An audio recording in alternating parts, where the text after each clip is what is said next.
Welcome, ladies and gentlemen, back to another video. We haven't done it in a while because I almost said payback. It was absolutely terrifying. But we're back into the gif of things. We're reviewing right now Raw for July 7th, 2014. Let's get right in it. It's me and Alvin again.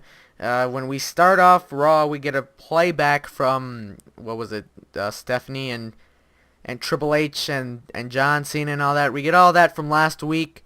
I did not watch last week. I don't believe Alvin did either. So it was good to see that, actually. It showed some decent highlights. But once we get to the real show, we have Roman Reigns' music hitting instantly, and he just comes out through the curtains to a huge, well, not the curtains, through the crowd, to a huge pop, as always. Michael Cole makes it clear that the authority is on vacation because I guess being in charge of a large corporation, you have to be on vacation every other freaking week.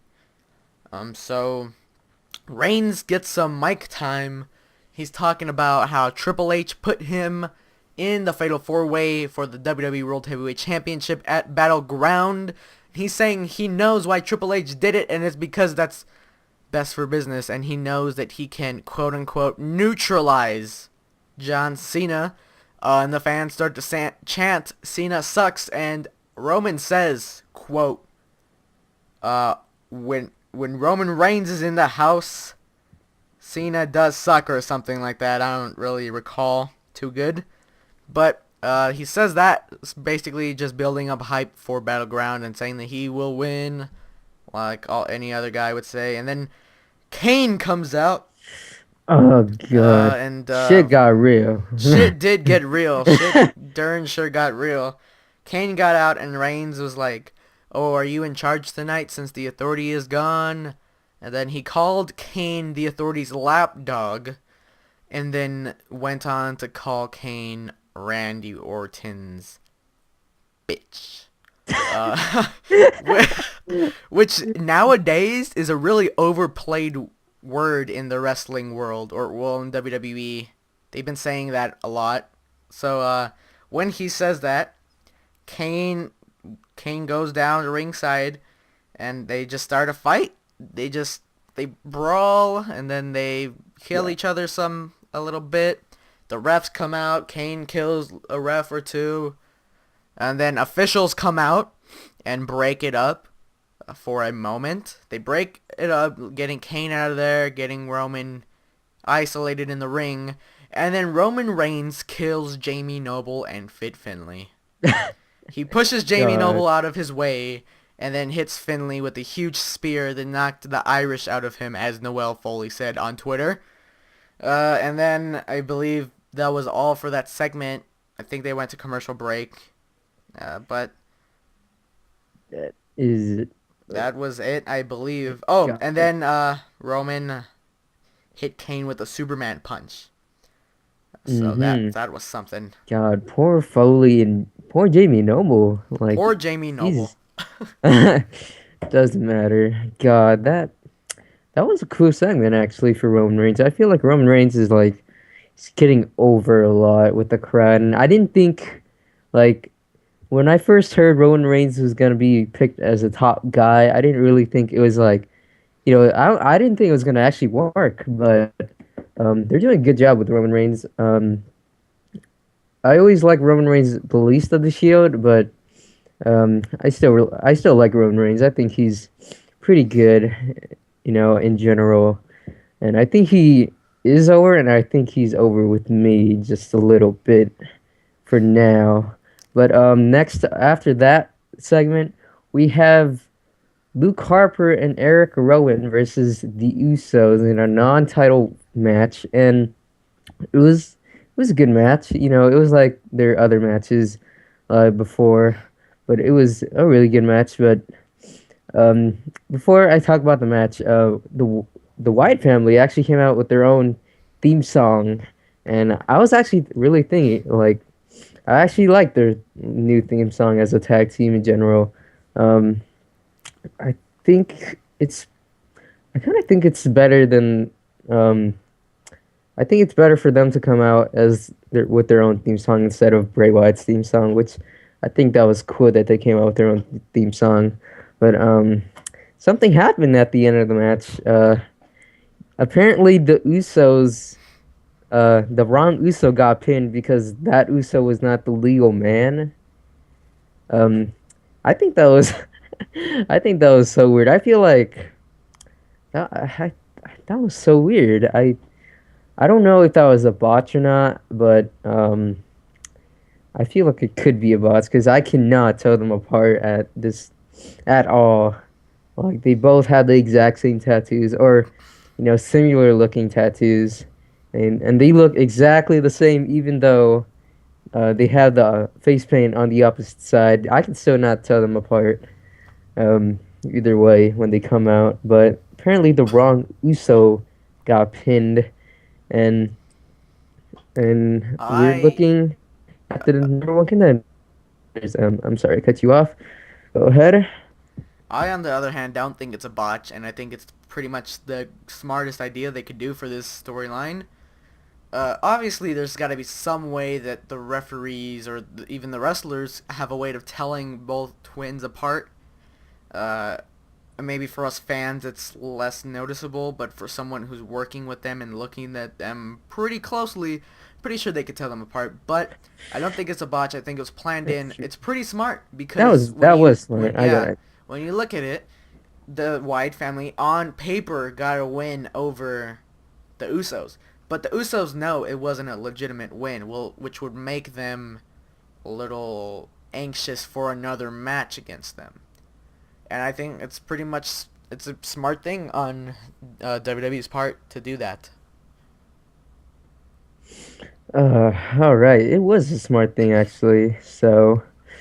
Um, so next we have Orton and Kane backstage, and apparently, Rollins was there at first too, and Rollins was saying how it doesn't matter who wins, he could still cash it in no matter who it is, and all that chisel. And after Shizzle. he whatever, and then Rollins leaves, and Orton says, I'm starting to not like that guy or that kid, as he said, but Kane was like, I'm not really starting to like you either. And then, oh, it was nothing special. It was just, I feel like it was a little bit a hype for tension between them. I feel like they could do something with that, with Rollins and Orton and Kane having tension. I feel like that could happen in the future. But any thoughts about this segment, or in I them didn't in really general? care much for it. Yeah, I but don't it really. was just It was thrown just in something segment. thrown in there, Yeah. kind of to build tension, I would have believed, between Kane, Seth, and Randy for Battleground. I would predict that at Battleground, all hell's gonna break loose, and Kane and Randy won't be working together at all. So I think this is a good start for their tension to start building over the weeks until Battleground. All right. So after this, we have what was it? Was it Nikki Bella versus Alicia Fox? Both divas having to have one arm tied behind their back. So Nikki Bella has pretty much been having a lot of shit from the Authority due to her sister. What's the word? Going against the Authority, for a lack of a better word. So the Authority decides to put them in this match where she has to have one hand tied behind the back, so she gets her hand tied first, which is really stupid. Why wouldn't you tie the person with the mental instability? Why wouldn't you tie that person up first? But they tie Nikki up, and then Alicia Fox refuses to be tied up and starts attacking Nikki Bella. So it basically just ends with Alicia Fox destroying Nikki like she destroyed everyone else that she's attacked. And then the ref finally lets her go after the situation. And Michael Cole decides to say that the ref was probably in on it. The ref probably was given orders by the authority, but who knows what went on there. There's destined to be something with Nikki and Stephanie soon. This is, Alicia Fox is mainly Stephanie's lapdog in this situation, and I feel like that, um, I feel like that could make sense, but I didn't really care about this segment at all. I was just blank about it. So, next match we have Rusev versus Rob Van Dam, and God, it was nothing interesting to me, honestly. Uh, but they made RVD lose to the Acolyte, I believe it's called. Yeah. And what was weird about this segment, I mean this match, like in the middle of the match, they just randomly showed Zeb Coulter like challenging Rusev to a match at Battleground. I was like why couldn't you show that before the match, or you know, yeah, before the match? Why couldn't you show that? So I just thought that didn't make sense to me, but um, yeah, RVD lost, but I kind of thought, like, you look at RVD like throughout the whole month, or the past few months, and they've been shitting on RVD. Like, God, I know RVD's supposed to put young guys over, but I feel like they're just making him look like a jabroni at this point. Like, this is so bad. RVD is just getting shitted on. Like, he lost to Adrian Neville, and then he lost to Rusev, and he lost to Rollins, and God, it's just really bad at this point for RVD.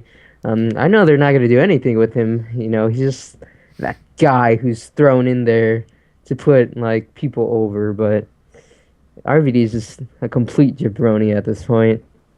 What He do you is a think about this? jabroni, and he got his back broken by Rusev.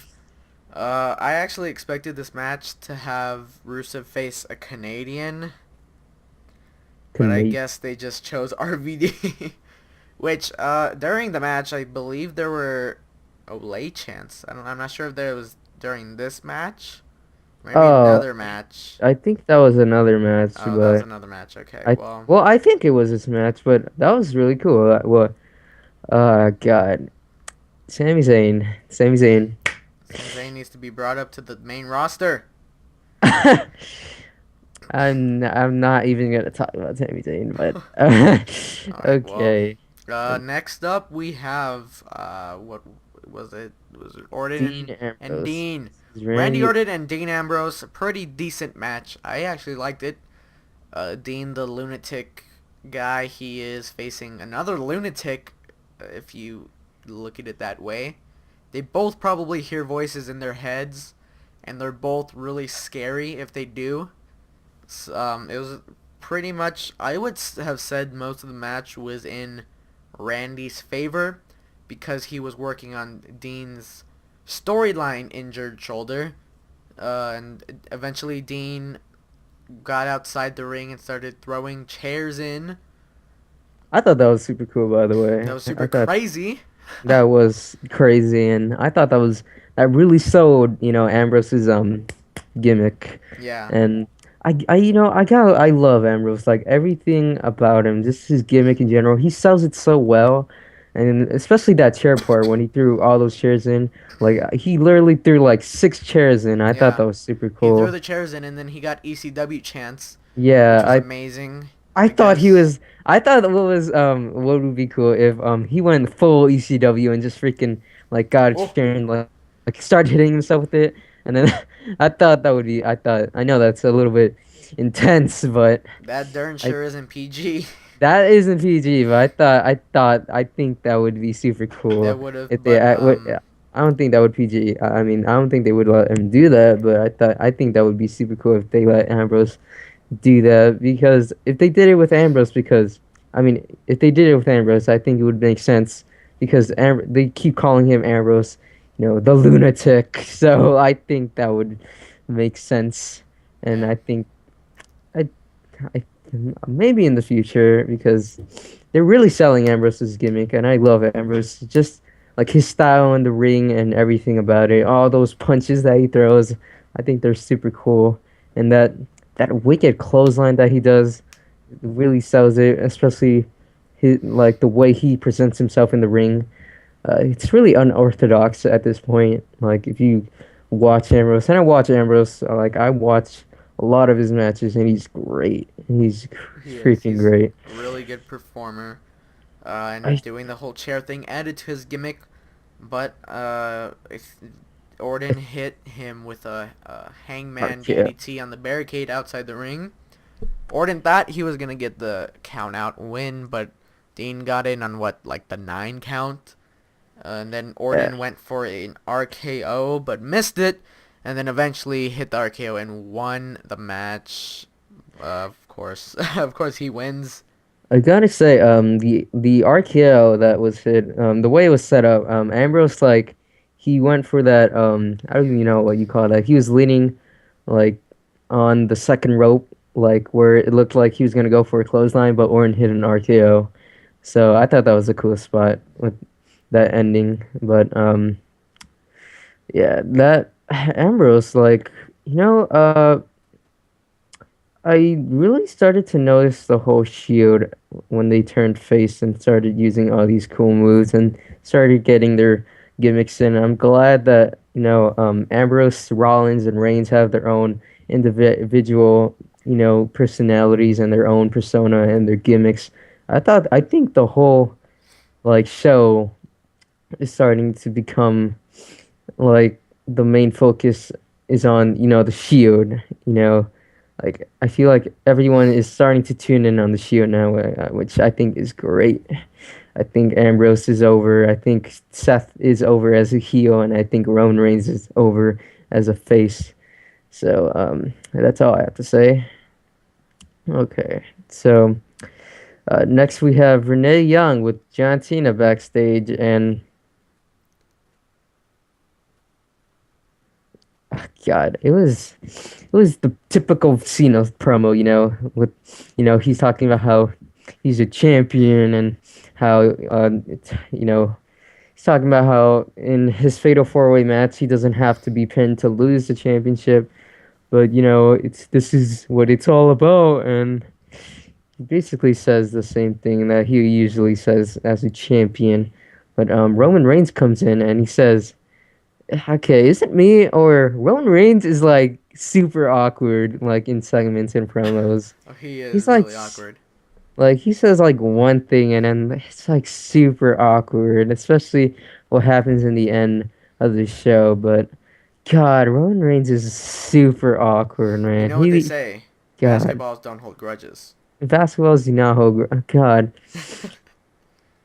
he just, I don't know. I feel like God, he's just super. Like he says one thing, it's like an awkward silence. And God, all right. Um, but next we have Dolph Ziggler versus Alberto Del Rio, and I thought Dolph Ziggler had the win here because he's in favor of the Intercontinental Championship Battle Royal at Battleground.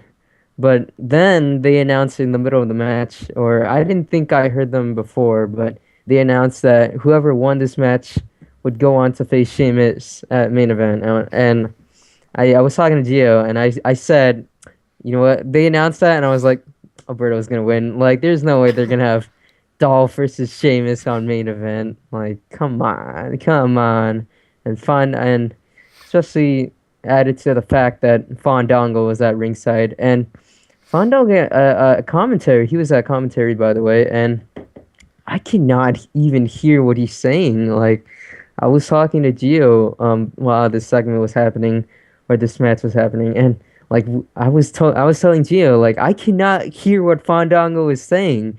He is like He was super talking quiet. like this. Yeah, like That's how I can understand if he talks like that in a segment, like the segment they had after that, but God, like I cannot even hear what Fandango was saying. Like I was trying to see if my volume was like low, but then I was hearing like the commentator's voice. And I was like, no, it was just Fandango. But Dolph and Alberto, I was paying attention to the match as well, not just Fandango's low voice key. But damn, Dolph and Alberto, they always have these super good matches. Or they started off like they went like to their signature moves like really like super quick. Like I was looking at Fandango, and then the next point we see Dolph doing a DDT or like a famouser or something like that. But randomly they just put Fandango's theme song on, and Fandango got on the commentary table and he started dancing in front of Dolph, and Del Rio hit him with a super kick, and Alberto picked up the victory and is now going to face Sheamus on main event tomorrow for the United States Championship. So I think that was a solid match, and I think it really showed. Um, uh, I think it. Oh yeah, by the way, they said Sheamus was going to be in the Battle Royal. If you didn't hear that, He is gonna be in the Battle Royal. he's going to be in the Intercontinental Championship Battle Royal, and Which is why I told you. I said specifically when you said Del Rio's winning already because they just announced that the winner's gonna face Alberto or not Alberto. They're gonna face Sheamus. I was like, come on, it could be a possibility that Dolph somehow wins, becomes U.S. champion, and then Sheamus becomes the Intercontinental champion. That would have been good for Dolph, I guess, but it didn't happen. So unless Alberto wins at main event, I don't see Sheamus winning at Battleground. Hopefully.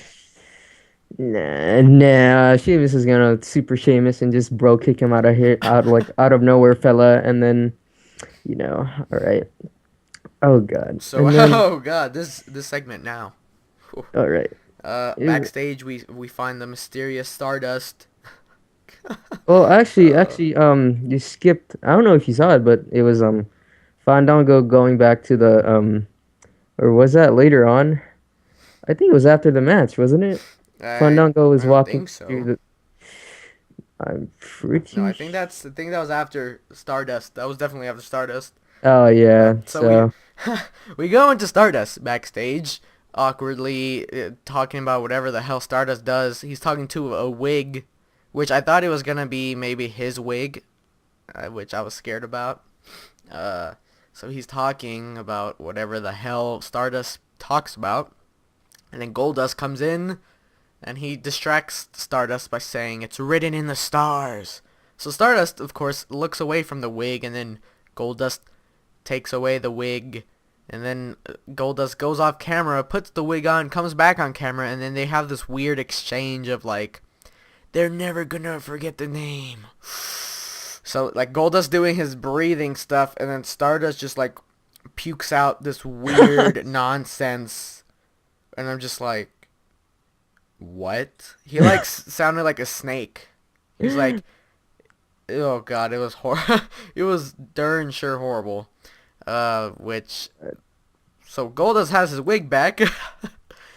Breaking yeah. news. So I was talking to Gio earlier, and I said to him like, this is not good for Cody. Like, I don't really think he should be, in this position at all as Stardust. But I think it would make sense if Cody Rhodes turned on Goldust or something like that, or whatever, And we like see some out of nowhere. Stardust versus Goldust. No, The Battle of the Dusts. we just see like Cody come back, as a heel, and I think that would be cool. I just thought of that right now. So, but I was talking to Giovanni earlier, and I said, this is not good for Cody, but Stardust, Cody, he's like super into his gimmick though. I feel like he's doing super good with the gimmick, even though he shouldn't be there as good Stardust. But they're really selling Stardust. Like Cody is really selling his gimmick, and they're really like selling these two guys as a super weird tag team, Yeah, and it's like it's weird. it is weird. It's super I weird. actually got really confused like a few weeks ago on Twitter. I was just scrolling through Twitter and I see that there's a tweet from Stardust and I don't I didn't follow Stardust. Cody changed his Twitter to Stardust. And this, Yeah, and that's like super God. awkward because like you see in his photos, like they're already showing on his Yeah, profile. It's just like Cody Rhodes. It's super awkward, it's but really awkward. They should have made I him a separate yeah. Twitter so I wouldn't have to read his weird tweets. Yeah, so So weird. after that, this is now it's the Fandango segment where Fandango's walking back to the backstage area, and Layla comes up, and Fandango is talking like this again, and to Layla, and you know, Layla is hugging Fandango, and Fandango is saying they're dancing is like nobody else together. I don't even know. It's just his stupid Fandango Pretty sweet much talk. referencing sex. I wasn't even implying that, but okay. But WWE is. Your okay, okay. dancing is like no other. Oh God, I was what they're. Never mind. Okay, okay.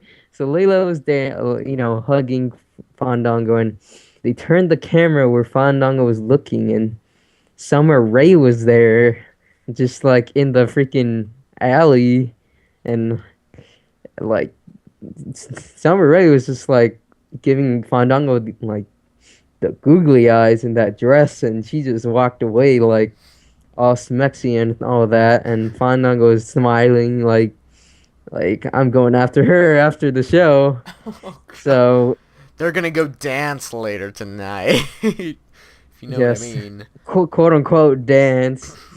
God. Fandango, like his just I'm pretty sure his gimmick is completely him because I was watching Total Divas on the WWE Network, which you can get a free trial now for 1 week.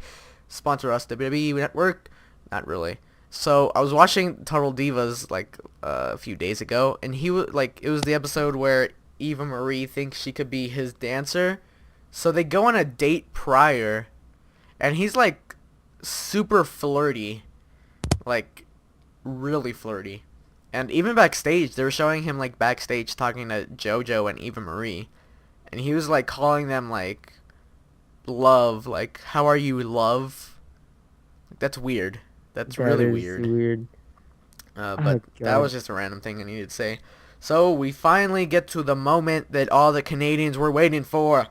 Lawler was in the ring talking about whatever Lawler talks about being in the hospital when he had that heart attack. Then he introduced Bret the Hitman Hart, who obviously gets a huge pop in Montreal, the place he was screwed. Every time they have a show in Montreal that Bret is a part of, I just wait for a shoot promo. I was screwed by Vince. I was screwed by Sean. I was screwed by... But it's too late now. So Bret goes to the ring and he's talking about how great the arena is and how he gets goosebumps every time he steps in the ring, just like when he was the WWE champion right before I was screwed. So Hart was talking about if he had the chance to wrestle one more match, he would do it right there in Montreal, because that is the greatest city in his eyes for the crowd. And then he was speaking, and he gets cut off by his own music. And what I expected was like his whole family to come out or something. Well, that sure wasn't the case. But who came out to who came out to interrupt Bret Hart? Bret Hart. Not so much Bret Hart. Damien Sandhart. Yeah, it was Damien Sandhart dressed as Bret. He goes in the ring. He pretty much kills Bret on the mic, saying, mocking him and God, saying he like shitted on him he so did shit on him. bad. He was like talking about the screw job and how He was like, he called it a screw uh, job because he was too embarrassed to admit that he tapped out to his idol Shawn Michaels. he was saying like how he was not ashamed how he tapped out to Shawn Yeah, Michaels. he was saying Shawn Michaels was Bret's idol. Then Bret finally just slaps him straight in the face, sending the wig straight off of Damien's head and sending Damien out of the ring. And then Bret just stands in the ring a little while his music is playing. And out comes Sheamus. Fella! So Sheamus comes out, and then they kind of hug Bret and Sheamus in the ring.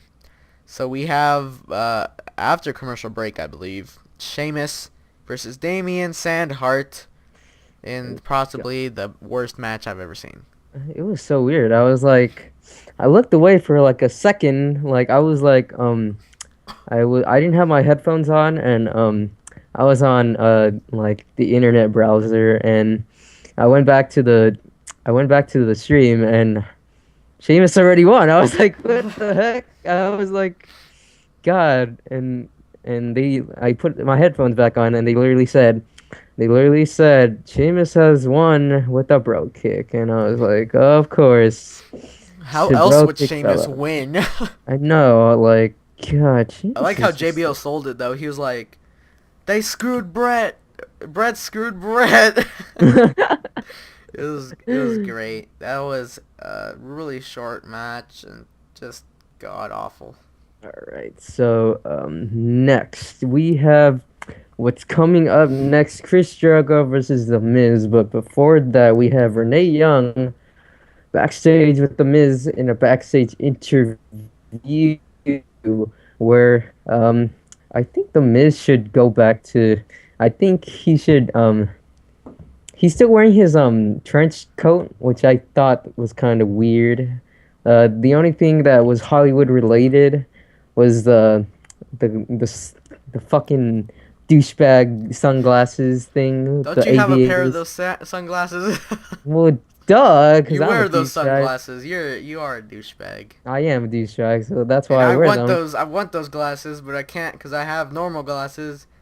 I But want to be a yeah, douchebag. but the Miz, like, um, what do you think about the Hollywood gimmick? I'm glad WWE is trying to do something with the Miz. I think they're running out of mid carders, and I'm glad the Miz is going back as a heel because I think the Miz is amazing as a heel. I think like before as a heel, he was like so hated and so annoying, and like I don't think you really see that in heels these days. Like the Miz is like those heels who are just like when you see them on TV, you're just like, God, get off my screen, you You just want know? to choke them through the Like television. yeah, I feel like Miz has a good heel, like um, I don't even know how you call it, like you know quality. Yeah, he has a good heel quality, and the Miz he basically shits on Renee and says, he is the movie. He's a star now, and like Giovanni said to me earlier, it's basically like The Rock. Yeah, yeah, yeah. Here, let Yeah. me explain for myself. I hate this gimmick completely. I hate this gimmick. I do not like this gimmick I didn't either. see it last week, so this was the first time I saw it, and I completely was angry. So the Miz here, let me take over the interview part and the entrance part. You can talk about the match. So the Miz tells Renee, I mean not him, tells Renee that he's a star, he's the movie star. He starts reading this letter about some kid that loves him or whatever, and then he finally goes out. The Miz's entrance is the exact same thing as The Rock's entrance from like 2002, when like the scenes of the cities and the moon and Hollywood sign or whatever, those were the exact same scenes from The Rock's entrance like 100,000 years ago. And that really made me mad because I don't want to see that at all. You thought it was pretty cool that they're doing something with Miz, but I thought it was horrible. I'd rather take I'm the Miz and I'm awesome, must see WWE champion in the history of the World Wrestling Entertainment. I'd rather see that than Hollywood Rock all over again. Well, I didn't say I like the gimmick, but I'm just saying, like, at least you're doing something with the Miz and just having the Miz just completely dead. Just I don't think he was I'd ever. rather see him dead. God. Legitimately, I'd rather see him dead in a wrestling ring than Hollywood Miz. God. Okay, so Chris Jericho versus The Miz, and this was basically Chris Jericho's comeback match to squash The Miz and all that. And uh, I was talking to Gio earlier about Chris Jericho, and Chris Jericho, I did not even know. I I thought he was in his 30s, but Chris Jericho is 43 years old. Chris Jericho still wrestles how he was before, and that's amazing. Chris Jericho is great. Like Jericho is, I mean, he's a bit slow right now. He's like a bit slow in the ring, but he's still great. I think he's What do you think like about his it? style in the ring is still the same. What? Jericho, not only being the age he is, but all the other stuff that he does, he should be worn out in the ring. Like, he does so much Yeah. stuff out of the WWE. When he gets in that ring, he should just be super tired. But he isn't. He's like, right off the bat, amazing from the beginning of the match to the final bell. Oh God. But what happens at the end of the match? Chris Jericho messes up the Miz's face, and he gets over dramatic about it, and then Chris Jericho trips the Miz down with the walls of Jericho, and that's what made the Miz tap out. And that's about it about the match. So Chris Jericho beat the Miz, but after the Wyatts came out, or Bray Wyatt, and God, it was a great promo. Bray Wyatt was talking about how, you know, Jericho's old gimmick was save us, Y2J, and uh, he was talking about how actions speak louder than words after what happened last week. How he basically beat the shit out of Jericho last week. Um, but Chris Jericho, he came back with his old catchphrases, which I thought was kind of cool. But I thought I thought I didn't think that would. I didn't think that was good for that segment, but at the same time, I thought that was all right, I guess. But the way that Chris Jericho said, "Would you please shut the hell up?" But after that, Chris Jericho, he basically said, what he agrees with Wyatt, and actions do speak louder than words. And Chris Jericho comes back down to the ring or to the stage where Bray Wyatt was, and he was about to go after Bray Wyatt, but they cut him off, and then Luke Harper and Eric Rowan were right behind Bray, and Jericho just paused and looked at the Wyatt family and just stared them down, and that was it. After that, so your thoughts? I loved the promo between Wyatt and Jericho. And I'm really excited for whatever they have in store for Wyatt and Jericho. Possibly a feud. Hopefully a feud that Well, lasts a long time. I hope they go Um, on to SummerSlam or who, if they went all the way to SummerSlam's or Night of next month. Champions. Yeah, well, Night of Champions. I mean, Yeah, think if they go maybe even all the way to some Survivor Series. That's a long time, but I'd love to see that just go that long with Jericho and Bray, which is really an unlikely duo, I would say, against each other. Unlikely opponents, it makes it because they're great. just so different, but Yeah, it's amazing. I think this is going to be good for both of them. Jericho will probably be the butt of the ass of the storyline, what possibly ending being the loser. But I mean, for Bray Wyatt, I think he's getting great opportunities right now, working with such big stars. He started out with Kane. All right, that's decent. that's all right. That's all He right. did a little with the Miz. That's okay. That's like right before Miz kind of just faded away to do the Marine. He worked with Daniel, which was good on both parts. And then it was finally John Cena who got this guy over. Cuz if you're anyone really who has a feud with Cena, you're most likely going to be the Successful. the most liked person, whether you're a heel or the face. The crowd is probably going to favor you.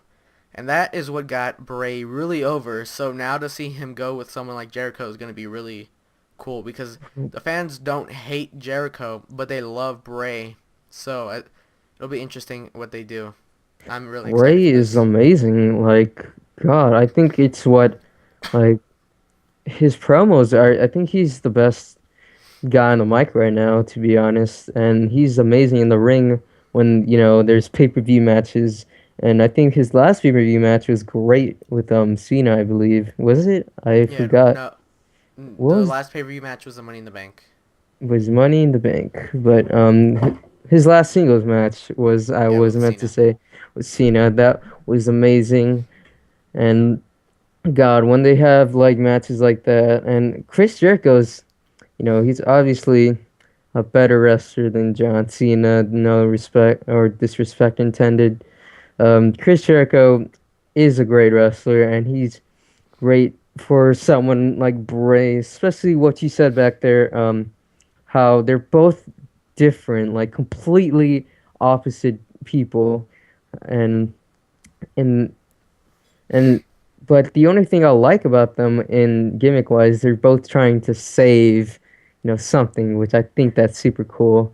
They're trying to grab in the people. They're trying to grab the people they're trying to save, and they're trying to be the saviors of, whatever. Depends on what gimmick you're looking at, but I think this is gonna be great. I hope it goes on for a long time as well. And Survivor Series, I think that would a good dead end or deadline for them. And hopefully this will be a great feud, and I think it will be a great feud between them. But so that's it on my part. All right. Well, after that we got pretty weird, random thrown-in match. It was Cameron and Naomi, the Funkadactyls, versus Paige and Paige's tag team partner. So we come back from commercial with Paige in the ring, Funkadactyls in the ring, and Paige is announcing her partner for the match. And she announces her as your Divas champion, AJ Lee. AJ Lee, what? Who would have guessed that? I wouldn't have. I really didn't even see that coming. And I I even let out a huge what when that happened. But according to Michael Cole, the Authority thought it was going to be good for them to team up. So I guess they would team up.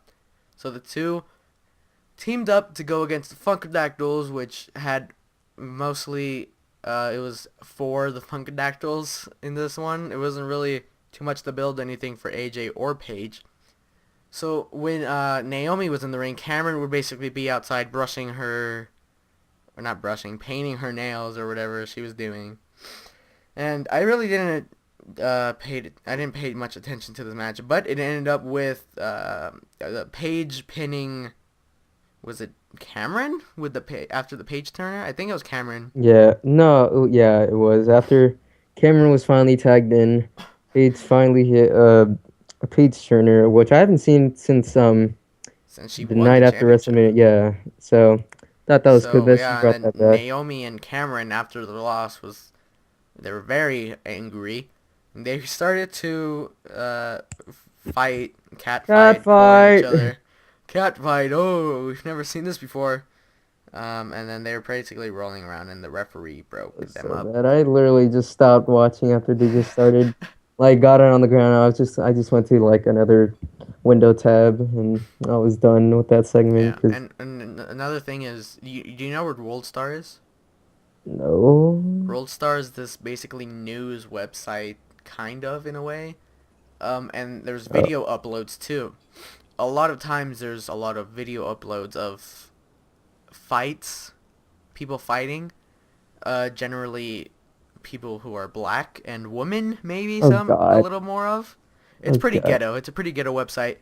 Let me put the fucking Um, daggers. uh, Ricardo Rodriguez tweets, World Star, and immediately takes it down due to people finding it racist, even though that is exactly how he did not intend it.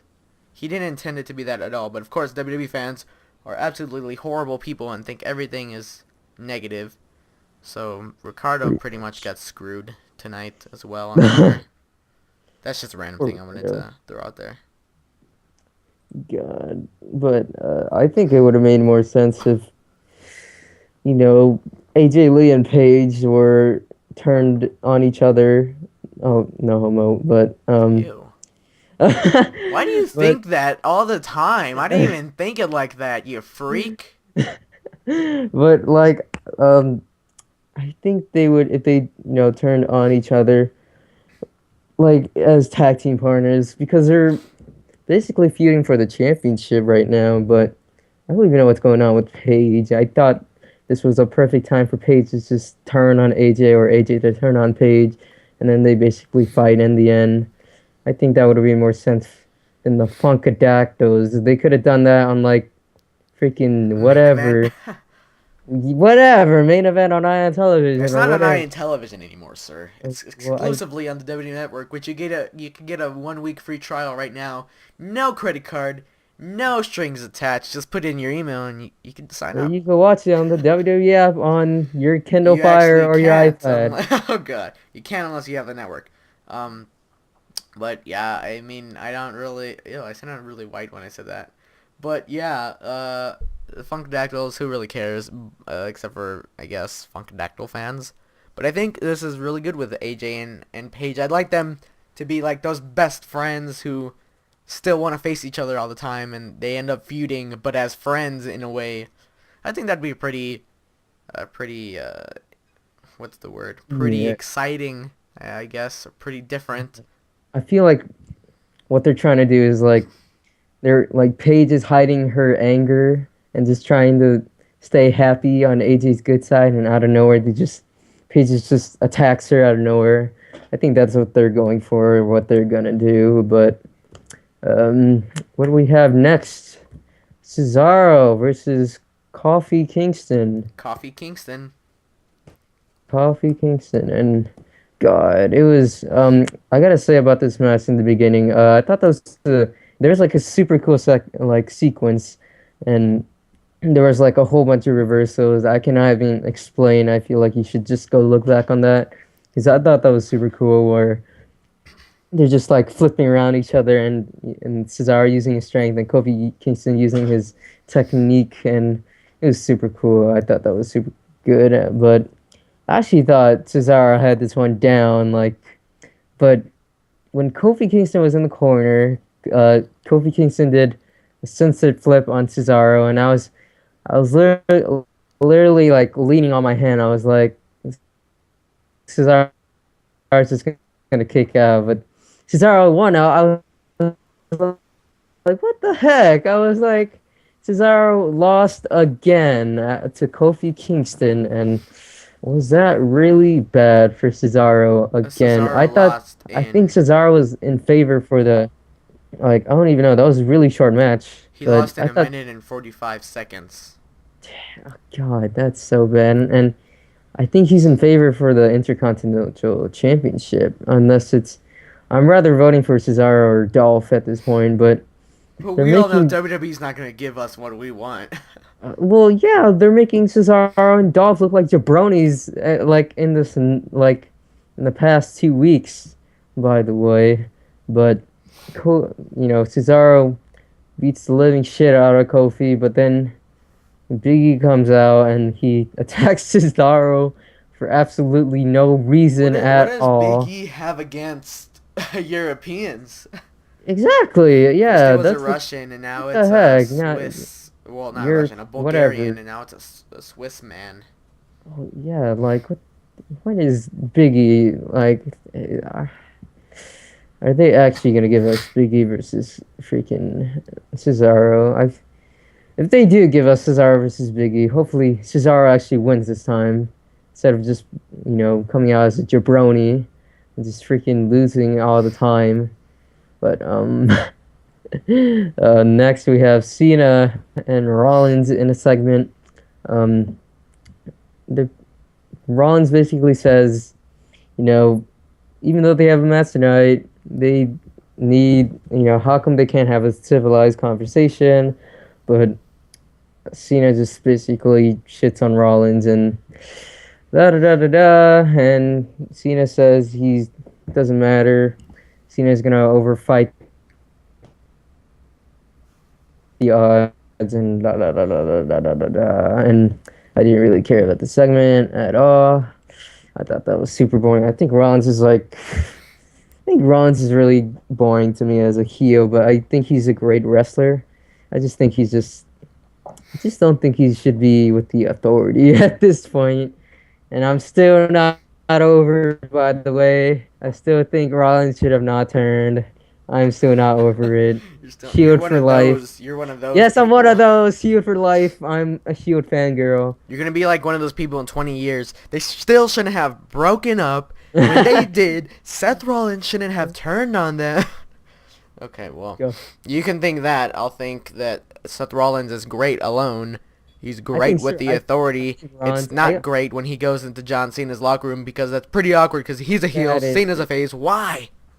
that is really awkward. But next Oh, this is mine. Step I back. know it's yeah. I'm just saying this is. I was about to say this is probably our best. Like the both of us, we love this match out of We the both whole. love this match. Like out of the whole. This was the Oh, match of the night, it without a was doubt. night. It was. It was Bo Dallas versus El Torito in a one-on-one match. Oh my God. So I believe it was on SmackDown that Bo Dallas had a match against Diego of the Matadores. I was about to call them the Conquistadors, but that's not right. So he had a match against Diego. El Torito got in the ring after and butted him in the ass, and then Bo hit him with a Bodie slam. A Are you Bodie slam. serious? I had to think of it for a second, so that's why I was quiet for a second. I had to think of that. He hit El Torito with a Bodie slam, and this week he had a match with El Torito. So Bo comes out, and it was great. I love his entrance. It's amazing. I just can't get over it. And then basically, I don't even. I really didn't pay attention to the match. Only thing I know is that Bo got hit in the boner by El Torito with like a spinning heel kick, and then Dallas like threw Diego into the like steel steps, and I was like, wow, that must have hurt, but I really didn't care. And then Bo hits hits El Torito with the running Bo Dog, and the That's the streak second vote. continues. I believe it's 13 in Bo, maybe. I'm not It's sure. 12 Bo. 12? It's 12 in Bo? Yeah. It's 12 in Bo. He's 12 in Bo. I'm waiting for that 21 in Bo. But he does beat Torito in like a minute, which I loved. I love that match. It's 12 and Bo. God. But after the match, after the match, Bo Dallas, he gets out of the ring, right? So Oh, yes. I yeah, he forgot about runs up. this. He's gonna do the victory run or the victory lap around the ring, and El Torito was just standing there by the commentary table, and Bo Dallas was just oh god, he was just running. He was just running around the ring, and he doesn't even notice El Torito, and he just no sells El Torito standing, and he knocks down El Torito to the floor, and he still runs around the ring. I died. Oh, that was gold. I That just was started laughing the loudest I've ever laughed watching a WWE show. like after like all their comedy segments today or on Raw. I think they're thought they were super cool. Like the Just bow any doubts. segment with Bo is super cool now. Like The no thing the he did like with Titus O'Neil where, oh, silly me, Butterfingers, that was hilarious. I gotta say. like I'm just saying like the comedy segments they had today like with Bo Dallas and Damien Sandow and the Stardust thing, and I thought all the comedy weird segments that they had were really good. But of course Bo Dallas had the top the tops all the comedy segments they had today or God or after that I was just knocking out t- or knocking down El Torito was it was the highlight of the show, honestly, to be honest. But next we have John Cena versus Seth Rollins, and it was a good match. It was there's this one spot where Rollins went for Hurricane Rana, but Cena lifted him up and hit him with the sit out powerbomb. But and it was a good match for a main event, I guess. But Kane came out and interfered, and Randy Orton came out and they started attacking John Cena. And did they bell? Did they ring the bell? I didn't think they even rung the I bell. really By the didn't pay way, attention I didn't because pay attention either. hashtag But same old shit. same old What I shit. But then, noticed though is that they changed the camera angle to look at the entrance a good 5 seconds before yeah, I was like, Kane's pyro or theme song hit. I was like, wait, what? it was like super silent and it was like nothing. I was like, the hell is going on? And then Kane comes out, and I was like, oh. And then Roman Reigns comes out, but he comes out through the. It was I don't know why it was so weird for me. Roman Reigns came out through the stage. I thought that was kind of weird for me. I know that's kind of off topic, but Roman Reigns came out through the stage No, that is instead of weird because when crowd. Seth and Dean first did it, I was like, oh, this is so weird. Why? Yeah, when I saw Dean come out like tonight, it was super weird because like they come out through the ramp. I mean through the through the ramp. I mean through the crowd before, and just come like all of them just coming out through the stage. It's just super weird. I guess I'm gonna have to get used to it, but Roman Reigns comes out and basically Superman's through this, and Superman punches Orton and Kane, and again, awkward Roman. He raises Cena's hand, and okay, the music stops. Like Roman Reigns' music stops, and it's super weird. It's like super silent.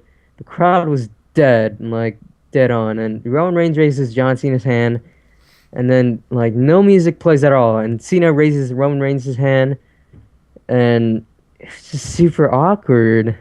Like I don't. You forgot a whole part there, pal.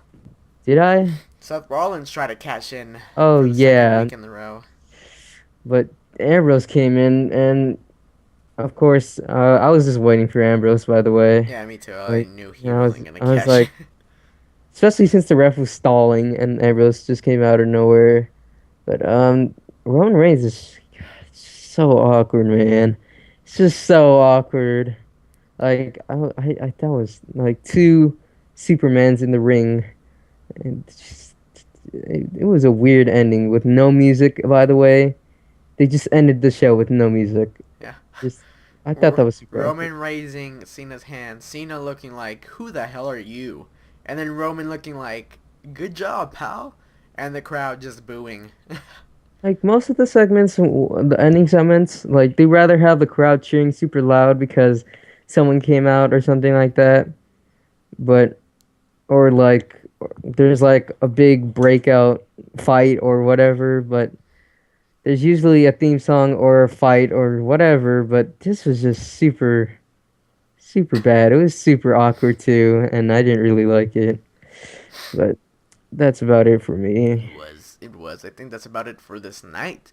This review. Out of 10, 6 being an average show, 1 being absolute garbage, and 10 being heaven. What do you rate this show? I would give it a 6, but just for Bo, I would give it a 7. I'll give it a just normal. Well, I'll give it 6 being average. I'll give it a. I don't know if I want to give it a 5. I guess I'll give it a 6. I'll give this show a 6. Only All because right. of Bo. Just because of Bo. Because of Bo. But that ends this review. Of course, as always, let me do my long intro, right? Outro. Uh, Outro. Yeah, not intro. God, please no. My long outro. Like this video, comment this video, show your friends this video, subscribe to this video, subscribe to us as well. Follow us on Twitter. Do all that stuff. Alvin? Fuck around the pussy. Okay, we'll see you next time.